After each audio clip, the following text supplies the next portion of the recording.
initiative for this.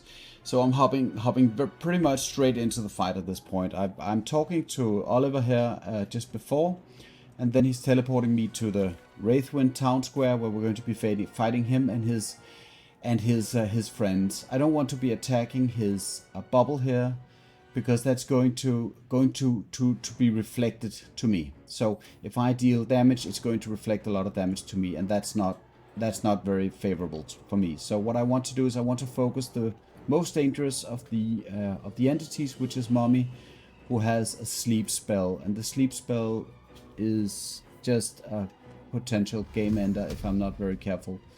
So I do want to kind of move into that, potentially adding the psionic overload. I think I'm going to add the psionic overload. This ability, I think, is potentially a little bit questionable, but I actually do like it. We're just going to crit her. Just adds that psychic damage there. So with the critical, that's a 2d4, so it's a lot of extra damage. Okay, I'm going to head back now, and then we'll see what happens. I'm going to try and see if I can't put the scare on her. I love that ability. I think that it's... some people don't like it. So I think it depends a lot on... But yes, I'm also a big fan. There is the wasting quiet. This is also something that I just need to familiarize myself with, because I know that the small ones here can explode, but I don't think they do that more than once per turn. There is the lullaby. This is the ability that I was dreading, right? So now she slept me for 2 turns. So this is pretty much what I have to deal with, which I think is going to be potentially doable because I have a party that can help me out. But I'm not that big of a fan, so I could attack myself and get myself out, but the AC is not particularly in my favor. I'll probably be attacking Mommy here.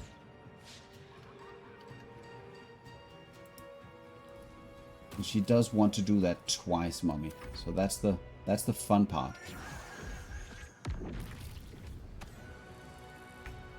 Alright. And now for the MVP, I'm pretty certain that what I need to do is go and just see if I cannot bring down Mommy. I probably can't bring her down in 1 turn, but I'm hoping. And now comes, I think it's the plushie monster. I'm pretty certain. There we go. This is basically like the worst case scenario for me for what I was fearing from this encounter. Because now I'm asleep. Oh wait, I'm up now, but it's not my turn any longer. So Mommy can still come and do her thing on me. And I think this guy is going to be in a hot mess in a moment.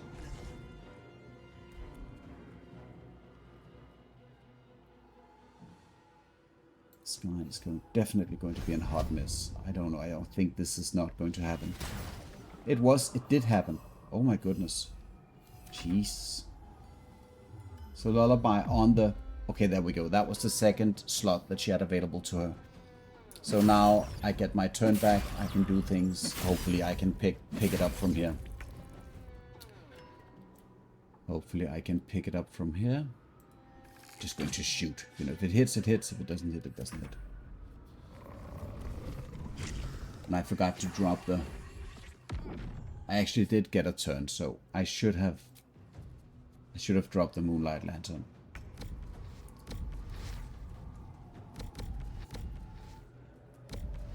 Ten hit points.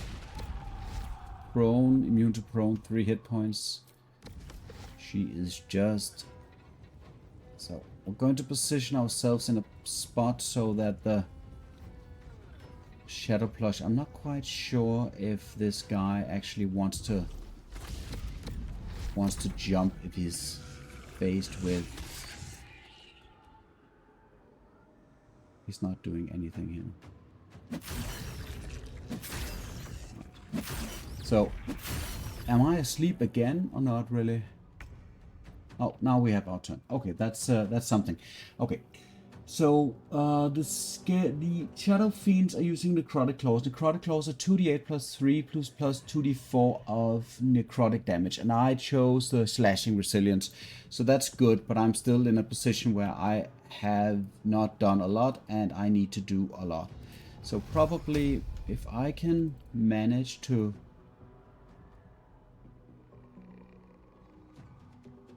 I feel like throwing 6 magic missiles.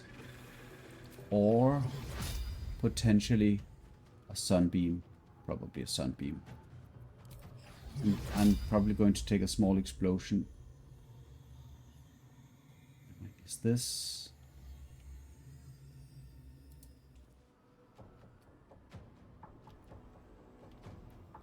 I don't want to do this just yet.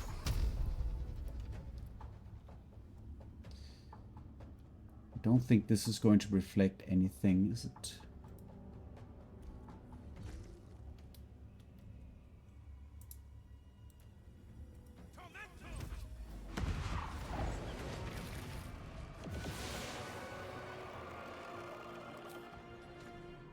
Okay, that did do a lot, but they didn't seem to explode really, and now all that's left is my Earth Elemental, so probably we are going to go back. Oh, I don't have any movement. Okay, fair enough. But I am going to drop my light lantern. There we go.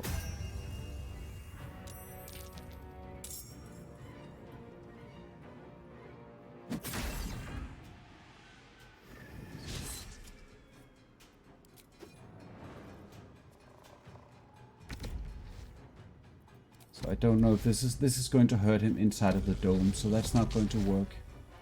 And there are only 3 targets here, so I wonder.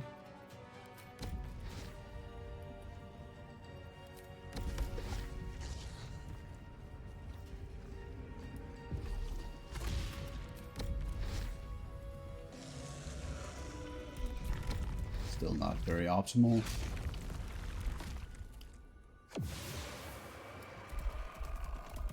Moving a bit away here. I do have spell slots that I can use to... And now he's coming, and I saved. That was not a bad thing. And here they come.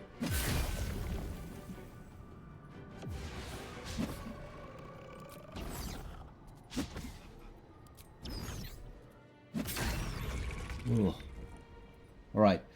So... probably what I want to do here is move over here and activate the sunbeam. This is the right time.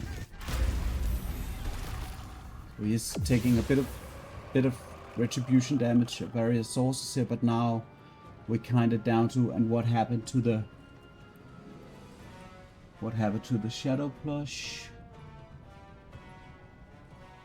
The shadow plush was hit for 66 radiant damage, and it's vulnerable. Okay, so that was what I wanted to see. Sunbeam is just so good for this stuff. So I'm probably going to see if I can hit this guy. And then hang out here in my... And I'm getting the temporary hit point, which I should be losing, but those temporary hit points are just so great.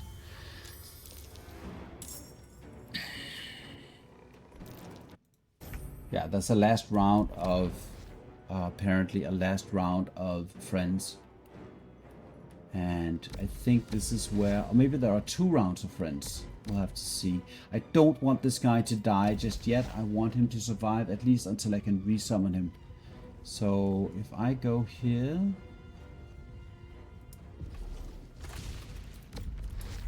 Get these guys.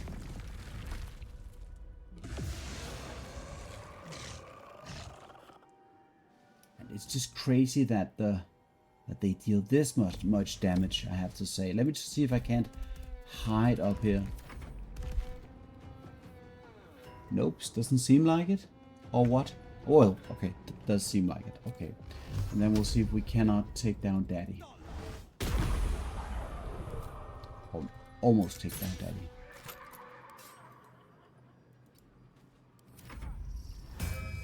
Yeah, more friends, more friends.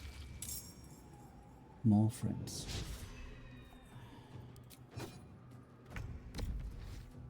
Alright, and I think I bought myself a bit of a turn there, because now I don't care if the Earth Elemental dies, but if I can kind of hit all of these guys, that's a good thing.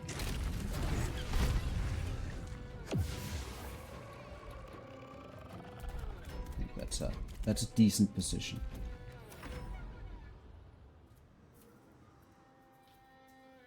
Oh my goodness, the damage.